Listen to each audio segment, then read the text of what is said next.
With me today, a special guest, Colonel Douglas Macgregor, to talk about all of the different fires going on around the globe, especially those that affect the United States. Colonel Macgregor, thank you for joining me again today. Sure, happy to be here. Wanted to get your thoughts on this because I have people like Gerald Celente from the Trends Journal on, and he says things like, we're already in World War. You think that they just start overnight? No, they slowly build. Just this morning, I was reading that Ukraine is telling their citizens, Belarus is about to attack us. Be ready to be attacked by Belarus. They're also saying Hungary and Romania are about to come take back Western Ukraine. And then Finland is telling their people, Russia's about to attack us. And if they do, Belarus will jump in. So, there's all these rumors of wars going on. And doesn't that just put everyone on pins and needles? And that's what can really light the fire of a third world war? Well, first, that's the playbook. If you're a neoconservative and the neocons are driving the train, they're part of the larger globalist elite that wants to transform us into sedated sheep. They want to degrade the concept of a human being with a living soul and adopt the atheistic, sort of materialistic approach to dealing with people as fungible products or commodities, things that are meaningless in and of themselves that can be employed as they see fit. This kind of Trotskyite logic and thinking was the origin behind the Comintern. And we've become a kind of 21st century version of the same thing. No, you're absolutely right. We are sowing the seeds of discord everywhere we possibly can.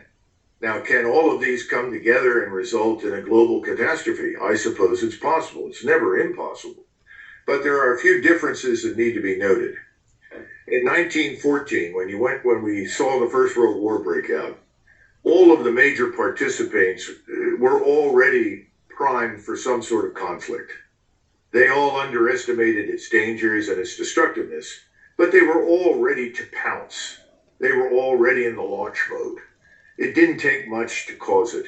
In fact, Gavrilo Princip, the man that killed the Archduke, said after he was captured, even if I had never been there and never shot the Archduke, eventually this war was going to happen.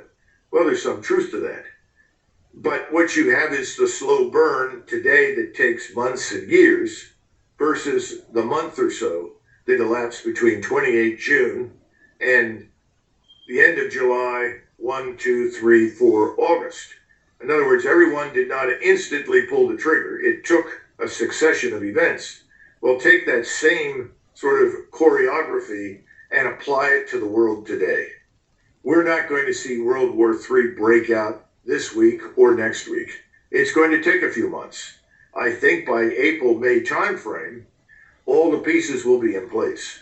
And whoever is not involved in the region or externally will become involved.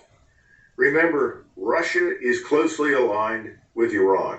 The Russians are not going to allow Iran to be destroyed. By the way, if Turkey entered this fight, the Russians would not allow Turkey to be destroyed. The interesting thing is that Russia and China seem to be very concerned about preserving the international system. We seem hell-bent to destroy it. And yet we're the people that talk about, the rule-based order. What rules? Whatever we say is the rule. Whatever we say, you do. That's all. It's all hypocritical nonsense. It's meaningless nonsense. It's a facade. We're not even enforcing our own laws inside the United States. We're rewarding criminals for their criminal behavior. We're putting policemen in jail. Policemen are afraid to enforce the law. We won't defend our borders. We now have a president who wants to commit federal forces against Texas and anyone else that challenges the right of his party, his administration, the swamp. Just put it all together to open our borders and flood us with millions of people that we did not invite. We can't use, we can't assimilate, we can't put to work. And everybody talks about, well, our economy's growing. It's government spending. We are not growing. Our economy is weak. That's the point. and our financial position has never been more fragile. And it's only a matter of time until the world holds a fire sale on our treasuries. Look, we are going to take $300 billion in assets that are Russian and illegally seize those and turn those monies or assets over to Ukraine, this criminal regime in Kiev that's our puppet led by Zelensky.